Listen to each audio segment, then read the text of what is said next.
जय हिंद बच्चों। कल का दिन बहुत ही महत्वपूर्ण दिन है। और वो कैसे? तो कल सरकार, केंद्रीय सरकार बजट प्रस्तुत करने जा रही है पार्लियामेंट में। और आज आप देखे होंगे कि आपके राष्ट्रपति यानी हमारे देश के राष्ट्रपति ने संसद के दोनों सदन के सामने सेंट्रल हॉल में एक अभिभाषण प्रस्तुत किया। उस अभिभाषण में उन्होंने क्या कहा? सरकार की नीतियों के विषय में बताया जो चल रहा था, और फिर आगामी साल में कुछ कुछ नीतियों की बात उन्होंने बताया। क्यों? क्योंकि ये संविधान के अनुसार बहुत जरूरी होता है कि बजट प्रस्तुति से एक दिन पहले राष्ट्रपति का अभिभाषण होना चाहिए। आप कह सकते हैं कि संविधान के हिसाब से कहते तो संविधान की आर्टिकल 112 के अनुसार ये प्रोविजन है कि सरकार आने वाले साल के लिए यानी एक साल के लिए अपने आय प्राप्ति का विवरण और खर्च के मद को स्पष्ट करे। किसके माध्यम से? बजट के माध्यम से, जो प्रस्तुत किया जाएगा। चलिए, इतनी बातें समझ में आ जाने के बाद हम लोगों को कि राष्ट्रपति का अभिभाषण, तो दूसरी बात हम ये कहना चाहेंगे कि आज का क्लास भी बहुत महत्वपूर्ण है। जानते हैं क्यों महत्वपूर्ण है? लेकिन इसलिए महत्वपूर्ण है ना कि कल मान लीजिए कि हम सब लोग टेलीविजन पर बैठते हैं बजट देखने के लिए जो प्रस्तुत होगा। कह सकते हैं सर क्यों देखें? मैं जानता हूं सब लोग देखेंगे, निश्चित तौर से देखेंगे, क्योंकि पहले के जमाने की तो बात तो छोड़ दें, लेकिन आज के हिसाब से निश्चित तौर से सबको पैसे की आवश्यकता है। पैसा कहां से आएगा? इस साल जो है पैसे कमाई अधिक होगी कि नहीं होगी? खर्च हम करेंगे, क्या वस्तुओं का मूल्य घटेगा कि बढ़ेगा? ये जानना चाहेंगे ना? पक्का है, हम सब लोग जानना चाहेंगे। तब ध्यान से सब लोग सुनते रहेंगे। उसमें एक दिक्कत आएगी। दिक्कत क्या आएगी? बहुत से अर्थशास्त्र के ऐसे टर्म है बजट में जो लोगों को समझ में नहीं आएगा, तो बहुत मजा नहीं आएगा। केवल अपने उद्देश्य के लिए लालच में बैठे रहेंगे कि कुछ पता चल जाए कि पहले से इनकम मेरा बढ़ेगा या पहले से मेरा खर्च बढ़ेगा या घटेगा। लेकिन पूरी बातें तब मजा आएगा जब कुछ कुछ टर्म्स या पूरे टर्म्स आपको समझ में आ जाएगा। इसलिए आज हमने स्पेशली इस क्लास को एक दिन पहले आपके सामने प्रस्तुत में करने जा रहा हूं, ताकि अधिकांशतः क्या सभी सामान्य बातें बजट से संबंधित आपके समझ में आ जाए। चलिए, इसी सिलसिले में पहले हम मीनिंग की बात करें। तो मीनिंग की बात हम अगर करते हैं तो स्पष्ट है, बजट हम सब लोग जानते हैं। एक सामान्य व्यक्ति यानी एक कम पढ़ा लिखा व्यक्ति या नहीं पढ़ा लिखा व्यक्ति भी जानता है कि बजट क्या होता है। जैसे मान लीजिए कि आप किसी व्यक्ति से जो आपके दोस्त हैं उनसे मिले और आपने कहा कि यार बहुत दिन हो गया आप कुछ खर्च नहीं कर रहे हैं। तो जानते हैं कभी कभी क्या कहता है? कहता है अरे यार बजट मेरा अलाउ नहीं करता है। बोलते हैं कि नहीं बोलते? बिल्कुल बोलते हैं। इसका मतलब क्या?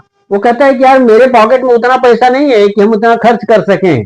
बस सामान्य व्यक्ति भी खर्च की बात कर रहा है, और खर्च करेगा कब? जब उसके पास पॉकेट में पैसा रहेगा तब। तो ऐसे कंडीशन में सामान्य व्यक्ति भी खर्च की ही बात कर रहा है और पैसा कहां से आएगा उसकी बात कर रहा है। गवर्नमेंट भी वही बात करेगा। यही मीनिंग स्पष्ट हो गया क्या? कि भविष्य में किसी एक टाइम पीरियड में, मान लीजिए एक साल में, हम कहां कहां से कितना अनुमानित आय प्राप्त कर सकते हैं और किन किन मदों पर हम खर्च करेंगे, इसका ही अगर एक वित्तीय विवरण हम प्रस्तुत करते हैं तो हम अगर सामान्य हैं तो ये सामान्य बजट हो जाएगा, और अगर गवर्नमेंट प्रस्तुत करती है तो बस बजट हो जाएगा किसका? गवर्नमेंट का। तो गवर्नमेंट बजट ही है। क्या है? ये एक वित्तीय विवरण है। किसका? आय प्राप्ति के सोर्स और खर्च करने के मद। वर्तमान का नहीं, भविष्य का, मतलब एक साल में जो आने वाला समय है उसमें। अब वित्तीय वर्ष भी चलता है आजकल, तो वो भी सामान्य हो गया है, जो 1 अप्रैल से शुरू होता है 31 मार्च को खत्म हो जाता है। एक साल हो गया। यही आपका मीनिंग हो जाता है। तो स्पष्ट हो गया कि इस बजट में हम अनुमानित आय प्राप्ति और अनुमानित खर्च की बात करेंगी। अपनी बात करें यानी हम लोग व्यक्तिगत बात करें तो ये हो जाएगा सामान्य व्यक्ति का, गवर्नमेंट बात करे तो ये क्या हो जाएगा, गवर्नमेंट बजट। अब गवर्नमेंट बजट चाहे केंद्रीय गवर्नमेंट हो, चाहे स्टेट गवर्नमेंट हो, चाहे लोकल गवर्नमेंट हो, सबके लिए यही होगा। अब एक सवाल उठता है क्या कि गवर्नमेंट इतना क्यों परेशान है भाई? गवर्नमेंट की क्या जरूरत है कि आने वाले समय में एक साल में किन किन मदों से कितना वो आय प्राप्ति करेगी और किन किन मदों पर खर्च करेगा? हम अपनी बात तो कर रहे हैं, समझ में आ रहा है। गवर्नमेंट की क्या फायदा, हमारा फायदा क्या है भाई? गवर्नमेंट करे, हमसे क्या मतलब है? सामान्य व्यक्ति यही सोचेगा, नहीं, हम सबका इसमें फायदा है। अब कहां फायदा है? बजट के उद्देश्य से हम लोग पढ़ लेंगे और समझ में आ जाएगा। तो गवर्नमेंट जो बजट कल प्रस्तुत करेगी पार्लियामेंट में, है ना, आज के राष्ट्रपति के अभिभाषण के बाद, तो निश्चित तौर से इसके पीछे कुछ उद्देश्य है। में पहला उद्देश्य क्या है? इकोनॉमिक ग्रोथ, आर्थिक विकास। अगर आर्थिक विकास की बात करें सामान्य भाषा में तो सीधी सी बात है, पहले की तुलना में अगर वस्तुओं और सेवाओं की मात्रा बढ़ जाए और सतत बढ़ता रहे, उसे आर्थिक विकास कहते हैं। चलिए, आप कहते हैं ठीक है, यानी अगली साल गवर्नमेंट चाहती है कि हमारे पास वस्तुओं और सेवाओं की जितनी मात्रा है वो बढ़ेगा, इसलिए गवर्नमेंट या तो इनकम की आय प्राप्ति का स्रोत और खर्च की मद में कुछ करेगी, बिल्कुल करेगी, और तभी बढ़ेगा। एक बात तो हम जानते हैं कि वस्तुओं की मात्रा सब बढ़ेगा जब उत्पादन बढ़ेगा। ठीक है, उत्पादन बढ़ने का मतलब क्या कि अगर प्रोड्यूसर मान लीजिए कि जितना भी किसी गुड्स का प्रोडक्शन कर रहा है, पहले की तुलना में अगर वो अधिक तब करेगा ना जब उससे पहले की तुलना में अधिक रिसोर्सेज हो। इसका मतलब क्या कि अगर मान लीजिए उसके पास पहले एक मशीन था और एक मशीन का इस्तेमाल करके जितना गुड्स का प्रोडक्शन करता था, अगली साल उससे अधिक करना चाहता है तो दूसरी मशीन लानी पड़ेगी, खरीदनी पड़ेगी। तो दूसरी मशीन खरीदने का मतलब क्या हो गया? इन्वेस्टमेंट हो गया, है ना। तो इन्वेस्टमेंट बढ़ाना पड़ेगा, और इन्वेस्टमेंट भैया तब बढ़ेगा ना जब सेविंग बढ़ेगा। स्पष्ट है? मतलब क्या हुआ? मतलब सीधी सी बात है कि अब मान लीजिए हमारे पास केवल इनकम 100 रुपया है और पूरा का पूरा उतनी ही इनकम है जितना कि हमारी खर्च है, हमारी आवश्यकताएं हैं। तो क्या हम बचत कर पाएंगे? नहीं। और बचत नहीं कर पाएंगे तो भाई इन्वेस्टमेंट नहीं कर पाएंगे, और इन्वेस्टमेंट नहीं कर पाएंगे तो उत्पादन नहीं बढ़ेगा, और उत्पादन नहीं बढ़ा है तो आर्थिक विकास नहीं होगा। तो हमारी बात तो छोड़ दीजिए, क्योंकि हमारे पास तो है नहीं, ये काम गवर्नमेंट करेगी। तो गवर्नमेंट क्या करेगी? गवर्नमेंट लोगों की सेविंग बढ़ाएगी। अब लोगों की सेविंग कैसे बढ़ाएगी भाई? तो लोगों के पास जो 100 रुपया है इससे तो कुछ बचता नहीं था, अगर यही 100 रुपए से बढ़ा करके 110 रुपया कर दे तो निश्चित तौर से 10 रुपया लोग बचा सकते हैं, 10 रुपए की सेविंग हो सकती है। ठीक है ना। इस तरह से सेविंग कब बढ़ा? जब इनकम बढ़ा, और सेविंग बढ़ेगा तो इन्वेस्टमेंट बढ़ेगा। तो ऐसे में इनकम कैसे बढ़ेगा? जब गवर्नमेंट निश्चित तौर से पब्लिक गुड्स पर खर्च बढ़ाएगी। अब आप कह सकते हैं कि सर पब्लिक गुड्स क्या होता है? तो स्पष्ट है, वो गुड्स जिसका इस्तेमाल सब लोग करें, जैसे मान लीजिए रोड है, वो क्या है? पब्लिक गुड्स है। हम भी चल सकते हैं, आप भी चल सकते हैं, पूरी दुनिया चल सकती है उसका। तो गवर्नमेंट रोड बनवाएगी मतलब खर्च करेगी। अब गवर्नमेंट अगर खर्च करती है तो वहां पर निश्चित तौर से इनकम बढ़ेगा। कैसे भाई? लोगों को वहां नौकरी मिलेगा, काम मिलेगा, तो इनकम बढ़ेगा, और इनकम बढ़ा तो सेविंग बढ़ेगा, और सेविंग बढ़ेगा तो इन्वेस्टमेंट बढ़ेगा, और ऐसे कंडीशन में निश्चित तौर से पहले से उत्पादन बढ़ेगा, तभी ना आर्थिक विकास होगा। तो गवर्नमेंट के बजट में यहां पर कौन सा काम किया? खर्च गवर्नमेंट ने बढ़ाया। ये बजट का पार्ट है, इसलिए बजट का इस्तेमाल हुआ किसके लिए? आर्थिक विकास के लिए। दूसरा उद्देश्य आपका रीएलोकेशन ऑफ रिसोर्सेज। बहुत बड़ी बात है। अब देख क्या बहुत बड़ी बात है, अपने ही देश में देख लीजिए, कुछ लोगों के पास बहुत अधिक पैसा है और कुछ के पास बहुत कम पैसा है। आप कह सकते हैं तो सर गवर्नमेंट क्या करेगी? जिसके पास अधिक पैसा उसे छीन करके कम वाले को दे देगी? नहीं, ये काम गवर्नमेंट छीन के नहीं करेगी, लेकिन बजट के माध्यम से कर देगी। अब देखिए कैसे, मान लीजिए कि कुछ लोगों के पास अधिक पैसा है, हमारे पास कम पैसा है। जिनके पास अधिक पैसा, गवर्नमेंट उनकी इनकम के ऊपर जो टैक्स है उसके रेट को बढ़ा देगी। मान लीजिए पहले 10% टैक्स लेती थी, 20% कर देगी। तो हुआ क्या कि उनकी इनकम का कुछ पार्ट गवर्नमेंट के पास चला आएगा, तो उनका बहुत ज्यादा नुकसान नहीं होगा। बस अंतर है कि पहले से वो खर्च थोड़ा सा कम करेंगे, उनके पास पैसा अपराध हो गया और गवर्नमेंट का आय का स्रोत तो बढ़ गया ना भाई। आय का स्रोत बढ़ गया, इसका मतलब क्या कि वहां से जो आय अधिक था वो खींच लिया गवर्नमेंट ने, और जबरदस्ती नहीं, टैक्स के माध्यम से, और फिर उसको उठा करके कुछ ऐसे वेलफेयर पॉलिसीज है, नीतियां हैं, उनके ऊपर खर्च किया, जिससे गरीब लोगों को रोजगार मिल गया, काम मिल गया, उनका इनकम बढ़ गया। तो धनी के यहां से बहुत पैसा था, उसको उठा करके टैक्स के माध्यम से उसने अपने पास रखा, और अपने पैसे यानी अब गवर्नमेंट उस पैसे का इस्तेमाल किया खर्च के रूप में, किस पर? गरीब लोगों पर। इसके माध्यम से रिसोर्स शिफ्ट हो गया, कहां से? धनी से गरीब की तरफ। इससे भी कल्याण होगा, हम लोग अच्छे से जानते हैं। यह हो गया दूसरा उद्देश्य, रीएलोकेशन ऑफ रिसोर्सेज। तीसरे की बात करें तो यह है जनरेशन ऑफ एम्प्लॉयमेंट। मतलब अगर मान लीजिए कि देश में, किसी भी देश में, अगर हमारे देश की बात करते हैं, बहुत ज्यादा बेरोजगारी मान लीजिए, वैसे है नहीं, है ना, वैसे बहुत ज्यादा जो है, जितना भी अनएम्प्लॉयमेंट था वो कम हुआ है। गवर्नमेंट चाहती है अगले साल और कम करे, तो गवर्नमेंट क्या करेगी? अपना खर्च बढ़ाएगी, यानी पब्लिक गुड्स पर खर्च बढ़ाएगी। तो गवर्नमेंट और अधिक रोड बनवाएगी, गवर्नमेंट और अधिक कैनाल्स बनवाएगी, डैम बनवाएगी, है ना, थर्मल पावर स्टेशन बनवाएगी, रेलवे स्टेशन बनाएगी, सब कुछ, यानी जहां भी पब्लिक उसका सब इस्तेमाल कर सके।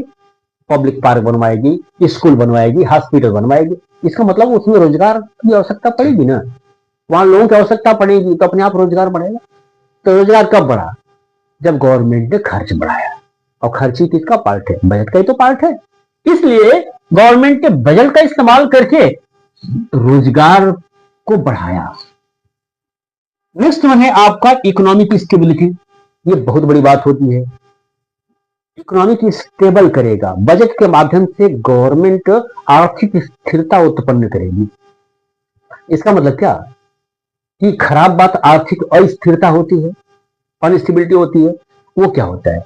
अब मान लीजिए कि आप जिन वस्तुओं का, सेवाओं का उपभोग करते हैं, अगर उसका मूल्य बहुत अधिक बढ़ जाए, जिसको आप जितना चाहें उतना खरीद ना पाए, तो ये अच्छी बात है?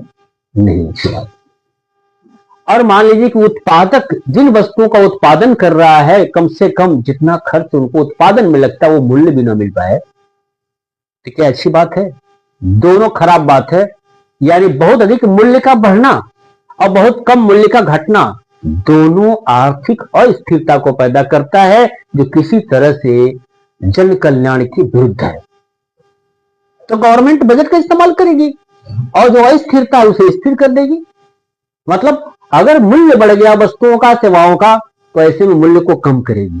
मूल्य बढ़ने का मतलब अर्थशास्त्र की भाषा में इन्फ्लेशन। आप कल सुनेंगे बजट में बार बार वित्त मंत्री महोदया बात करेंगी, इन्फ्लेशन इतना घट गया, इन्फ्लेशन इतना बढ़ गया, मतलब महंगाई इतनी बढ़ गई, महंगाई इतनी घट गई। तो बजट का इस्तेमाल करेगी कैसे? तो अब मान लीजिए खर्च आप कर रहे हैं ना, हम कर रहे हैं खर्च, क्यों? पैसा हमारे पास, और पैसा ही कम हो जाए तो खर्च क्या हो जाएगा? कम हो जाएगा। खर्च कम हो जाए तो मूल्य घट जाएगा। तब गवर्नमेंट क्या करेगी? टैक्स इंपोज कर देगी या टैक्स के रेट को बढ़ा देगी। और जैसे ही गवर्नमेंट टैक्स के रेट को बढ़ा देती है, वैसे ही हमारे पास खर्च करने का जितना पैसा पहले था वो कम हो जाएगा, और खर्च कम करेंगे यानी डिमांड कम करेंगे, तो मूल्य घट जाएगा। इन्फ्लेशन दूर हो गया। अब ऐसे कंडीशन मान लीजिए मूल्य बहुत कम है, जैसे आप देखे होंगे कि किसानों ने टमाटर फेंक दिया, आलू फेंक दिया, क्योंकि जितना उनको उत्पादन में खर्च करना पड़ता था उतना भी नहीं मिल पा रहा। तो ऐसे कंडीशन में क्यों ऐसा हो रहा है? क्योंकि अब हमारे पास में उसको खरीदने के लिए पैसा नहीं था। तो गवर्नमेंट क्या करेगी? हमारी इनकम बढ़ा देगी। इनकम गवर्नमेंट कैसे बढ़ाएगी? फिर दो तरह से बढ़ाएगी गवर्नमेंट। अब टैक्स के रेट को कम कर देगी तो पहले से अधिक हमारे पास खर्च करने योग्य आय हो जाएगा, तो हम पहले से डिमांड कर देंगे। या गवर्नमेंट फिर पब्लिक गुड्स पर खर्च बढ़ा देगी, तो ऐसे कंडीशन में लोगों का आय बढ़ जाएगा, आय बढ़ जाएगा तो डिमांड बढ़ जाएगा, तो प्राइस भी क्या हो जाएगा, बढ़ जाएगा। इस तरह से गवर्नमेंट बजट का इस्तेमाल करके और आर्थिक स्थिरता को प्राप्त कर लेगी, जिसे कहते हैं इंग्लिश में इकोनॉमिक स्टेबिलिटी। नेक्स्ट वन है इकोनॉमिक इक्वेलिटी। देखिए, इकोनॉमिक इक्वेलिटी का मतलब ये नहीं होता है कि इंडिया में यानी भारत में सबके पास एक समान पैसा हो जाए, ये तो संभव नहीं है। हमारे एक व्यक्ति दिन भर सोता रहता है, कुछ कमाई होगा नहीं होगा, तो भूखे मरे। और कोई व्यक्ति 24 घंटा मेहनत करना है, तो भाई उसकी मेहनत का मूल्य तो मिलना चाहिए ना, तो उसकी कमाई अधिक होगी, तो कहां से दोनों बराबर हो जाएगा।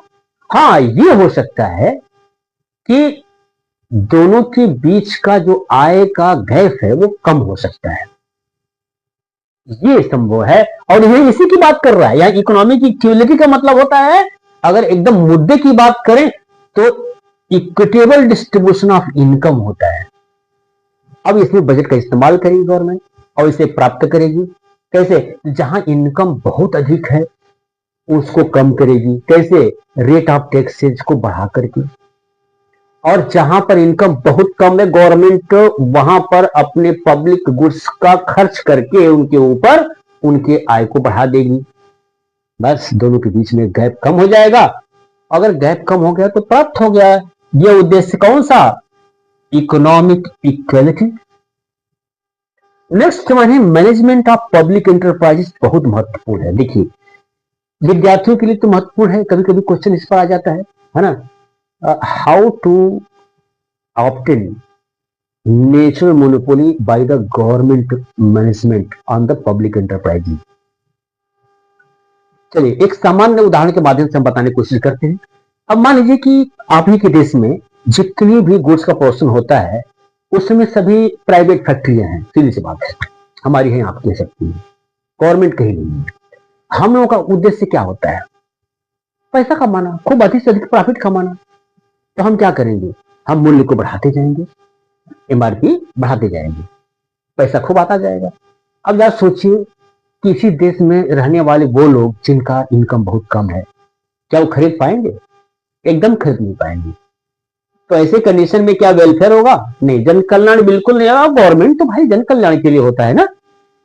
अब गवर्नमेंट देखिए इसमें काम करेगी, गवर्नमेंट धीरे से एक ऐसी फैक्ट्री, मान लीजिए जैकेट है तो गवर्नमेंट एक ऐसी फैक्ट्री लगाएगी जिसमें इस जैकेट का प्रोडक्शन होता है, और वो ध्यान रखेगी कि जैकेट के प्रोडक्शन में कास्ट ऑफ प्रोडक्शन जितना होता है उतनी ही मूल्य रखेगी।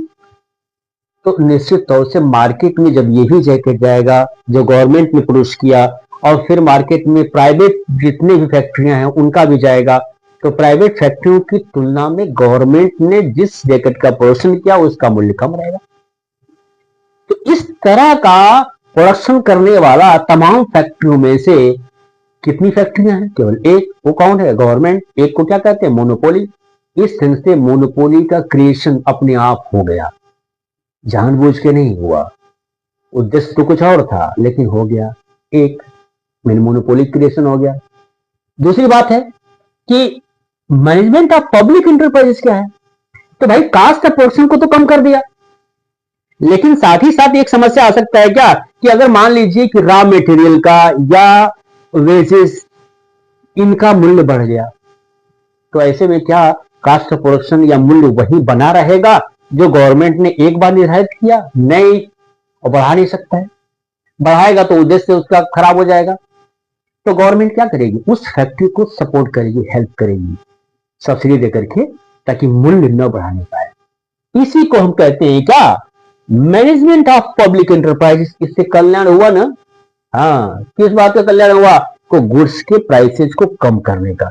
यह आपका उद्देश्य हो गया किसका, बजट का। और देखिएगा कल जो है वित्त मंत्री जो भी स्पीच देंगी या वहां पर आपको बताएंगे पूरे बजट के आइटम का, इन बातों का जिक्र करेंगी। अब आ जाते हैं कि जब मैंने मीनिंग में आपको बताया कि इसमें दो चीजों का इस्तेमाल किया जाता है, गवर्नमेंट के आय का स्रोत क्या क्या होगा, कहां से होगा, और गवर्नमेंट किन किन मदों पर खर्च करेगी, इस हिसाब से हम बजट को दो भागों में बांट सकते हैं, जिसे हम कहते हैं कंपोनेंट्स ऑफ गवर्नमेंट बजट। में पहला आपका होगा रेवेन्यू बजट, दूसरा होगा कैपिटल बजट। अब देखिए, तो इसी बजट को दो भागों में मैंने बांट दिया, रेवेन्यू बजट और कैपिटल बजट। तो जब मैंने बजट में एक्सपेंडिचर की बात की, खर्च की बात की, यानी आने वाला, और फिर मैंने अगर रिसीट्स की बात की, यानी प्राप्त करने वाला, कब आने वाला, तो ऐसे में केवल रेवेन्यू रिसीट्स की अगर बात करेंगे और रेवेन्यू एक्सपेंडिचर की बात करेंगे गवर्नमेंट की, तो रेवेन्यू बजट हो जाएगा। और अगर केवल कैपिटल रिसीट्स की बात करेंगे और कैपिटल एक्सपेंडिचर की बात करेंगे, तो आपका हो जाएगा क्या, कैपिटल बजट। डिटेल में अभी हम बात करेंगे, पहले आप देख लीजिए। इस तरह से आपके दो कंपोनेंट हुए, किसके, बजट के। अब इस तरह से आपने देखा कि केवल सरकार की आय की प्राप्ति का स्रोत और खर्च करने की मद की बात करते हैं, तो दो की बात करते हैं डिटेल में बस। तो उसमें से हम पहला उठा लेते हैं, क्या, आय की प्राप्ति का स्रोत, जिसको हम कहते हैं बजट रिसीट्स। इसमें दोनों आ जाएगा। अब बजट रिसीट्स में अगर हम रेवेन्यू की बात करें तो पहले रेवेन्यू रिसीट्स की बात करें, यानी रेवेन्यू प्राप्ति की बात करें, यानी रेवेन्यू प्राप्ति का सोर्स गवर्नमेंट का कौन कौन सा है या होगा, जहां से एक साल में उसे आय की प्राप्ति होगी। तो दो तरह से होगा, एक तो टैक्स के माध्यम से होगा और दूसरा टैक्स के अलावा। अब टैक्स क्या होता है ये भी देख लेते हैं, सीधी सी बात है, यानी गवर्नमेंट का वो इनकम जो हमारे द्वारा होगा हम उसको पे करेंगे, लेकिन इसके बदले में गवर्नमेंट से हम डायरेक्टली कुछ भी उम्मीद नहीं कर सकते। उसी पेमेंट को हम क्या कहते हैं, टैक्स को कहते हैं। अब मान लीजिए कि आपकी इनकम पर कोई भी टैक्स लगता है, तो क्या वो सोचते हैं कि गवर्नमेंट हमारे पर कुछ खर्च करेगी? नहीं, वो खर्च करे ना करे अलग की बात है, और करती ही है पब्लिक एक्सपेंडिचर के माध्यम से, लेकिन नहीं कर सकते, इसलिए टैक्स कहते हैं। साथ मीनिंग रखते हुए अब टैक्स को दो भागों में बांट सकते हैं, डायरेक्ट और इनडायरेक्ट। वैसे इनडायरेक्ट टैक्स को आजकल जीएसटी कहते हैं, गुड्स एंड सर्विसेज टैक्सेस कहते हैं, अब मिला दिया गया है। अब डायरेक्ट टैक्सेस, अब कहते हैं सर कैसे पहचानेंगे तमाम टैक्स में कौन सा डायरेक्ट है? ये जान जाइए कि वो टैक्स जिसकी पे करने की लायबिलिटी और उसका भार कोई एक ही व्यक्ति बियर करे, उसे क्या कहते हैं, डायरेक्ट। जैसे क्या है, इनकम टैक्स है। अब मान लीजिए कि आपका इनकम 1 लाख रुपया है प्रति महीना, और उसमें से 30,000 रुपया आपको टैक्स के रूप में देना पड़ रहा है, ठीक है ना? तो पे करने की लायबिलिटी किसकी हुई, आपकी हुई। तो क्या आप किसी और से पे करवाएंगे? नहीं, क्योंकि इनकम तो आपका है ना। इसका मतलब क्या कि भार भी आप ही पर पड़ेगा, इसलिए इनकम टैक्स क्या है आपका, डायरेक्ट टैक्सेस है। और इनडायरेक्ट टैक्सेस में लायबिलिटी टू पे किसी और का हो सकता है और भार भी किसी दूसरे पड़ेगा, समझ रहे? जैसे मान लीजिए कि हम ये मार्कर खरीद रहे हैं, अब मार्कर खरीद रहे हैं तो मार्कर पर ऑलरेडी टैक्स लगा हुआ है, प्रोडक्शन टैक्स लगा हुआ है, तो हम उसको पे करेंगे। तो हमने दिया किसको, जिसने हमको सेल किया, ठीक है ना, जिसको हमने सेल किया, तो पे हमने किया, लायबिलिटी टू पे मेरा हो गया, मेरे भार हमारे ऊपर पड़ा था भैया, हमने दिया। लेकिन लायबिलिटी टू पे किसकी है, वो जो इस मार्कर को सेल कर रहा है उसकी है। दोनों अलग अलग हो गए। इसलिए जो भी गुड्स और सर्विसेज टैक्सेस होते हैं ना, वो सभी क्या होते हैं, इनडायरेक्ट टैक्सेस होते हैं। इस तरह से दोनों टैक्सेस के माध्यम से गवर्नमेंट की जो प्राप्ति होती है उसे हम कहते हैं क्या भैया, टैक्स रेवेन्यू रिसीट्स, है ना। यानी टैक्स के माध्यम से जो गवर्नमेंट की प्राप्ति होती है उसे कहते हैं टैक्स रेवेन्यू रिसीट्स। और दूसरा है टैक्स के अलावा और कौन कौन से स्रोत हैं जहां से गवर्नमेंट को इनकम प्राप्त होता है। बहुत से स्रोत हैं। अब देखिए, जैसे गवर्नमेंट है, निश्चित तौर से कि अगर गवर्नमेंट किसी को लोन देती है, स्टेट गवर्नमेंट को, लोकल गवर्नमेंट को देती है, या पब्लिक किसी को भी देती है, या फॉरेन कंट्री को देती है, तो भाई लोन देती है तो ऐसे कंडीशन में उस पर इंटरेस्ट तो इम्पोज होगा ना। उस इंटरेस्ट को कौन प्राप्त करेगा, गवर्नमेंट प्राप्त करेगी। ये टैक्स पर तो मिला नहीं, किस पर मिला, लोन पे मिला। तो निश्चित तौर से वो आपका नॉन टैक्स रेवेन्यू रिसीट्स हो जाएगा। गवर्नमेंट की फैक्ट्री है, गवर्नमेंट की फैक्ट्री है, उस पर जो भी प्रॉफिट हुआ गवर्नमेंट की वो प्राप्ति होगी। है ना, तो गवर्नमेंट का इनकम प्राप्त हुआ। साथ ही साथ गवर्नमेंट ने मान लीजिए कि किसी फैक्ट्री में अपना पैसा लगा दिया है, तो शेयर होल्डर के रूप में उसका जो हिस्सा मिलेगा, जिसको हम डिविडेंड देते हैं, वो भी नॉन टैक्स से मिला। ये भी रिसिट्स है, रेवेन्यू रिसिट्स है गवर्नमेंट का।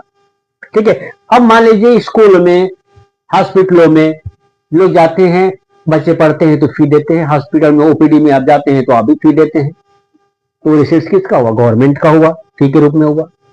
हाँ, हम बाइक चला के जा रहे हैं, आप कार चला के जा रहे हैं, मेरे पास मान लीजिए कि इंश्योरेंस नहीं है ना, आपके पास ड्राइविंग लाइसेंस नहीं है, पकड़े गए, पेनाल्टी देना पड़ा आपको, किसको? गवर्नमेंट को। तो रिसिट्स गवर्नमेंट का हो गया, पेनाल्टी यानी फाइन के रूप में हो गया। ठीक है ना। अब मान लीजिए कि विदेश से गिफ्ट मिलता है, विदेश से डोनेशन मिलता है, बाढ़ आ गया, सूखा पड़ गया, कहीं से डोनेशन मिलता है, गवर्नमेंट की प्राप्ति हुई, ये भी क्या है? नॉन टैक्स रेवेन्यू रिसिट्स है। इस तरह से इन सोर्सों के माध्यम से जो भी प्राप्ति गवर्नमेंट की होती है वो नॉन टैक्स रेवेन्यू रिसिट्स होता है। ख्याल करते जाइएगा उन टर्म को जिनका हम इस्तेमाल करते हैं, क्योंकि कल जो है आप जब सुनेंगे टेलीविजन पर बहुत मजा आएगा, क्योंकि आप पहले से तैयार रहेंगे। आगे आते हैं। अब रेवेन्यू रिसिट्स की बात हमने कर दिया, अब कैपिटल रिसिट्स की बात करेंगे। कैपिटल बजट में कैपिटल रिसिट्स की बात करेंगे, है ना, यानी गवर्नमेंट की प्राप्ति किससे? सीधी सी बात है, कैपिटल से, पूंजी से। अब देखिए कैसे। पहला है मार्केट बारोइंग। मार्केट बारोइंग मतलब क्या? ओपन मार्केट में मान लीजिए कि कोई ऑक्शन हुआ, नीलामी हुई, उसके माध्यम से जो इनकम प्राप्त हुआ गवर्नमेंट को, उसे हम ओपन मार्केट बारोइंग कहते हैं। ये कैपिटल रिसीट्स से गवर्नमेंट का कैपिटल की प्राप्ति है। इसी तरह से अदर बारोइंग भी है, अदर बारोइंग भी है। अब देखिए, अब जैसे रेवेन्यू रिसीट्स का मैंने आपको ये एग्जांपल बताया और उसके सोर्स बताए। रेवेन्यू रिसीट्स, अब मान लीजिए थोड़े समय के लिए आप जानने चाहते हैं कि होता क्या है, हम कैसे इसको परिभाषित करेंगे। ठीक है, रेवेन्यू रिसीट्स क्या है? तो इससे गवर्नमेंट की राइट न तो लाइबिलिटी का क्रिएशन होता है और ना गवर्नमेंट का जो एसेट्स है वो कम होता है ना। लाइबिलिटी का क्रिएशन मतलब, लाइबिलिटी क्रिएशन तब होता है मान लीजिए गवर्नमेंट कहीं से पैसा उधार लेती है तो उसकी लाइबिलिटी बनती है पे करने की, वो यहां है नहीं। या गवर्नमेंट ने ऐसा कोई संपत्ति बेचा नहीं जिससे उसके इनकम प्राप्त हुआ, दोनों नहीं हुआ है ना। अब मान लीजिए कि आप टैक्स दे रहे हैं गवर्नमेंट को, तो लौटाने की लायबिलिटी गवर्नमेंट की थोड़ी टैक्स की, नहीं, बिल्कुल नहीं है, जैसे कि अभी मैंने कहा। और ना तो गवर्नमेंट ने कोई संपत्ति बेची। इस तरह से ऐसा कोई भी रिसीट्स, कोई भी प्राप्ति गवर्नमेंट का जिससे कि न तो उसकी लायबिलिटी क्रिएट होती है और ना उसकी संपत्ति घटती है, उसे ही क्या कहते हैं? रेवेन्यू रिसीट्स कहते हैं। और इसी का उल्टा कैपिटल रिसीट्स में क्या हो जाएगा? गवर्नमेंट की लायबिलिटी का क्रिएशन भी होगा, उसकी संपत्ति भी घटेगी, उसके माध्यम से जो भी प्राप्ति होगा ना, उसको हम क्या कहेंगे? कैपिटल रिसीट्स कहेंगे। अब देखिए, जैसे अभी मैंने बताया मार्केट बारोइंग में, ठीक है। अब मार्केट बारोइंग में क्या होता है? लायबिलिटी का क्रिएशन हुआ। अब जैसे मान लीजिए कि विदेशों से या विदेश के सेंट्रल बैंक से या फॉरेन कंट्रीज से अगर गवर्नमेंट लोन लेती है तो गवर्नमेंट की लायबिलिटी बढ़ेगी ना, इससे लायबिलिटी क्या हुआ? क्रिएट हुआ। ठीक है। और वो अलग बात है कि उसको पैसा मिला, किस स्रोत से मिला? लोन के माध्यम से मिला, उधार के माध्यम से मिला। इसी तरह से रिकवरी ऑफ द लोन। अब देखिएगा, अब मान लीजिए कि गवर्नमेंट किसी को लोन दे दी, है ना, गवर्नमेंट ने लोन दिया, तो गवर्नमेंट की एक संपत्ति किसके पास है? जिसने लोन लिया, और उसके माध्यम से वो इंटरेस्ट के रूप में गवर्नमेंट को पे कर रहा है, तो इसका गवर्नमेंट का फायदा हो रहा है ना। अब यदि वो लोन रिकवर्ड हो गया, ठीक है, अब लोन मान लीजिए रिकवरी होगी और उससे इनकम प्राप्त होगा इनको। ठीक। अब गवर्नमेंट ने जब लोन की रिकवरी कर ली, अब आप सोचिए उसका तो एसेट्स क्या हो गया? कम हुआ। इसी तरह से डिसइन्वेस्टमेंट है, मतलब क्या कि गवर्नमेंट की फैक्ट्री है, बेच दिया किसको? प्राइवेट सेक्टर को, है ना। तो गवर्नमेंट का वो एसेट्स है ना, फैक्ट्री, वो एसेट्स है, वो संपत्ति है गवर्नमेंट की, और उसे किसको बेच दिया? प्राइवेट को। एसेट्स कम हो गए, भले उसको प्राप्ति ही बेचने के बाद, जिस इन्वेस्टमेंट से उससे प्राप्ति हुई। स्मॉल सेविंग से भी, स्मॉल सेविंग क्या होता है, जैसे पोस्ट ऑफिस में आप सेविंग करते हैं, ठीक है, उसमें जितनी भी तरह की सेविंग होती है वो स्मॉल सेविंग होती है, छोटी छोटी सेविंग होती है, कम समय के लिए होती है सेविंग होती है, या कभी कभी अधिक समय के लिए होती है सेविंग। उस सेविंग का इस्तेमाल कौन करता है, गवर्नमेंट करता है, और उसी पर इंटरेस्ट आपको देता है। ये भी क्या है, कैपिटल रिसीट्स है गवर्नमेंट का, ठीक है। प्रोविडेंट फंड है, जैसे मान लीजिए कि सभी जितने भी इंप्लॉइज होते हैं उनका इनकम का यानी सैलरी का एक पार्ट प्रोविडेंट फंड ऑर्गेनाइजेशन में जमा होता है, वो किसका है, गवर्नमेंट का है, तो गवर्नमेंट उसका इस्तेमाल करती है। ये भी सोर्स किसका है, गवर्नमेंट का है, किस फॉर्म में, कैपिटल के रूप में। अब देखिए इसमें से जितना भी मैंने स्रोत बताया ना, इस स्रोत में निश्चित तौर से ऐसे कंडीशन में गवर्नमेंट की वो प्राप्ति जो लाइबिलिटी क्रिएट करे, अगर पैसा उधार लेती है तो गवर्नमेंट की लाइबिलिटी बढ़ती है, या एसेट्स कम हो, यानी फैक्ट्री को बेचा गवर्नमेंट ने तो उसकी संपत्ति कम हो गई। इस तरह से ऐसे किसी भी प्राप्ति जो गवर्नमेंट के पास आता है, और वो आता है किसकी वजह से, या तो लाइबिलिटी की क्रिएशन की वजह से, और या तो संपत्ति के कमी की वजह से, रिडक्शन की वजह से, तो उस रिसीट्स को हम क्या कहेंगे, कैपिटल रिसीट्स कहेंगे। तो दोनों तरह की रिसीट्स को मिला देते हैं तो गवर्नमेंट का टोटल रिसीट्स बन जाता है, बजट का एक काम कंप्लीट हुआ। अब दूसरा गवर्नमेंट का कौन सा है पार्ट, खर्च गवर्नमेंट का है। गवर्नमेंट के खर्च को भी दो भागों में बांटेंगे, ठीक है, पहला रेवेन्यू एक्सपेंडिचर और दूसरा क्या होता है, कैपिटल एक्सपेंडिचर। रेवेन्यू एक्सपेंडिचर का मतलब क्या होता है, गवर्नमेंट के जितने भी एम्प्लॉइज हैं, गवर्नमेंट के जितने भी एम्प्लॉइज हैं उनको सैलरी देना पड़ता है, उनको पेंशन देना पड़ता है, उनको बोनस देना पड़ता है, वो क्या होता है, गवर्नमेंट का रेवेन्यू एक्सपेंडिचर होता है, ठीक है। गवर्नमेंट क्या होता है, रेवेन्यू एक्सपेंडिचर होता है, ठीक है। अब देखिए, तो गवर्नमेंट ने दिया, क्या उसकी लायबिलिटी कम हुई, नहीं हुई भाई, अभी भी बनी, उनको देना है, दूसरे महीने में भी देना है, तीसरे महीने में भी देना है, लायबिलिटी बनी हुई है। इसका मतलब क्या कि इसे हम कहते हैं रेवेन्यू एक्सपेंडिचर। अब दूसरा है कैपिटल एक्सपेंडिचर। कैपिटल एक्सपेंडिचर में देखिए यहां पर स्पष्ट है, गवर्नमेंट ऐसा खर्च करे जिससे उसका कैपिटल पहले से बढ़ जाए। गवर्नमेंट खर्च करेगी, उसका कैपिटल क्या होगा, पहले से बढ़ेगा। तो गवर्नमेंट क्या करेगी, मशीन खरीदेगी, इम्प्लीमेंट्स खरीदेगी, इक्विपमेंट्स खरीदेगी, इससे क्या होगा, गवर्नमेंट की संपत्ति पहले से बढ़ेगी। क्रिएशन हुआ, किसका हुआ, एसेट्स का क्रिएशन हुआ यहां पर, है ना, यहां पर एसेट्स क्या हुआ, क्रिएशन हुआ। इस पर खर्च करेगा तो एसेट्स का क्रिएशन हुआ। यहां खर्च किया तो एसेट्स का क्रिएशन नहीं हुआ और ना लायबिलिटी कम हुई। यहां करेगा तो लायबिलिटी भी कम होगा, ठीक है, और एसेट्स का क्रिएशन होगा। तो ऐसे कंडीशन में इसे हम कहेंगे क्या, कैपिटल एक्सपेंडिचर। अब इस ढंग से जब हम लोगों ने कंप्लीट कर लिया गवर्नमेंट के बजट के दोनों भागों को, कौन सा, गवर्नमेंट की आय प्राप्ति का स्रोत हम लोगों ने देख लिया दो तरह से, और फिर गवर्नमेंट के खर्च करने के मद भी देख लिया, किस तरह से, दो तरह से। और ऐसे कंडीशन में जब दोनों की तुलना करेंगे, इसका गवर्नमेंट के टोटल खर्च का और गवर्नमेंट के टोटल रिसीट्स का, प्राप्ति का, तब बजट की काइंड्स मिल जाएंगे तीन तरह से, फर्स्ट, सेकंड और थर्ड। जब गवर्नमेंट का अनुमानित टोटल खर्च और टोटल प्राप्ति दोनों बराबर हो जाए किस साल, उसे हम बैलेंस्ड गवर्नमेंट बजट कहेंगे। और यदि गवर्नमेंट का टोटल एस्टिमेटेड प्राप्ति अधिक हो जाए, किससे, गवर्नमेंट के टोटल अनुमानित खर्च से, तो उससे हम सरप्लस बजट कहेंगे। और यदि गवर्नमेंट का टोटल अनुमानित खर्च अधिक हो जाए, किससे, टोटल अनुमानित प्राप्ति से, तो उसे हम क्या कहेंगे, डेफिसिट बजट कहेंगे। इस तरह से बजट को तीन तरह से बता सकते हैं। अब उसमें से डेफिसिट बहुत महत्वपूर्ण है, बार बार इसकी चर्चा होगी, आप देखें सदन में बहुत हो हल्ला मचेगा, बार बार डेफिसिट करेंगे, तो डेफिसिट तो समझ में आ गया ना। इसी भाषा में क्या कि आप गवर्नमेंट का जो अनुमानित खर्च है वो अधिक रहेगा, किससे, अनुमानित प्राप्ति से। अब गवर्नमेंट आपने देखा उद्देश्य के माध्यम से ना, गवर्नमेंट का उद्देश्य ये नहीं कि भाई हमारे पास पैसा नहीं है वो क्या करें, नहीं, गवर्नमेंट तो विकास के लिए है भाई, इससे हमसे मतलब नहीं है। गवर्नमेंट को उतना आय का स्रोत बनाना ही बनाना है, क्योंकि वो खर्च ऐसा नहीं करते कि जैसे हम लोग खर्च कैसे करते हैं, भाई इतना पैसा इतने ही खर्च करेंगे, नहीं, गवर्नमेंट क्या करती है कि हमको विकास करने के लिए तय कर लेते कि इस साल इस पर इस पर इस पर इस पर हमको खर्च करना है।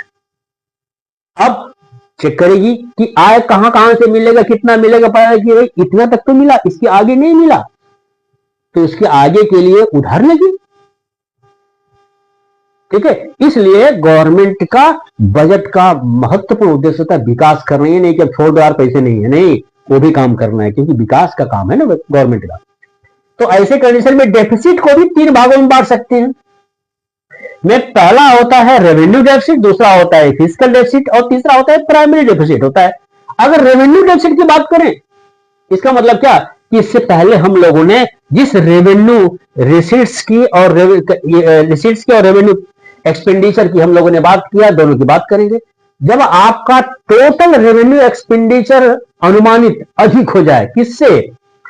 टोटल अनुमानित आपका रेवेन्यू रिसीट से, तो ये क्या होता है? रेवेन्यू डेफिसिट हो जाता है। एकदम सीधी सी बात है।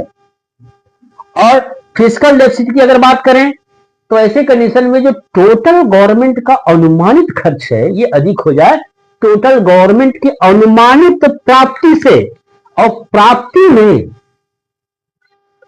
में भैया जो कैपिटल रिसीट्स है ना यहां पर, ये यहां पर उसमें से एक मद बारोइंग हटा देंगे, इसको छोड़ के तब जोड़ेंगे। और इसको छोड़ के यदि हम जोड़ते हैं और पता चलता है कि गवर्नमेंट का जो टोटल अनुमानित खर्च है उसके टोटल अनुमानित प्राप्ति से अधिक हो गया, तो उसको हम फिजिकल डेफिसिट करते हैं। और मैंने कहा था कि अब छोड़ नहीं देगी कि नहीं भैया हमारे पास पैसा नहीं, अब खर्च नहीं करेंगे, वो होने से काम नहीं चलेगा। गवर्नमेंट क्या करेगी? उधार लेगी। इसीलिए जो फिजिकल डेफिसिट है ना भाई, ये फिजिकल डेफिसिट बराबर होता है हमेशा किसके? बारोइंग के बराबर होता है। फिजिकल डेफिसिट को बारोइंग भी कह सकते हैं। अब तीसरा जो डेफिसिट है प्राइमरी डेफिसिट है। प्राइमरी डेफिसिट आपके फिजिकल डेफिसिट में अगर हम नेट इंटरेस्ट पेमेंट को घटा दें, किसके? गवर्नमेंट की, है ना? तो गवर्नमेंट का नेट इंटरेस्ट पेमेंट क्या होता है?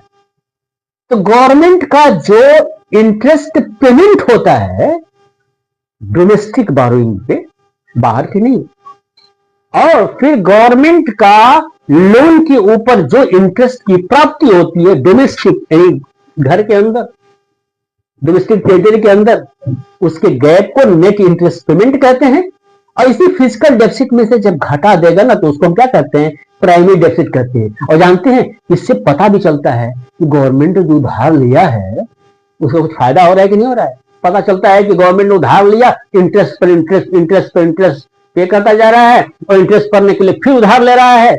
इसलिए इसी से पता चलता है कि गवर्नमेंट कहीं कर्ज के जाल में तो नहीं फंस रहा है। इसका बहुत बड़ा रोल इसमें है। आगे कभी हम डिटेल्स में भी इसकी बात करेंगे। इस तरह से हम लोगों ने पूरे डेफिसिट को इस समय कंप्लीट कर लिया। आज की तिथि में सामान्य सभी बातें बजट का आपके सामने प्रस्तुत किया। कल एंजॉय करिए। धन्यवाद।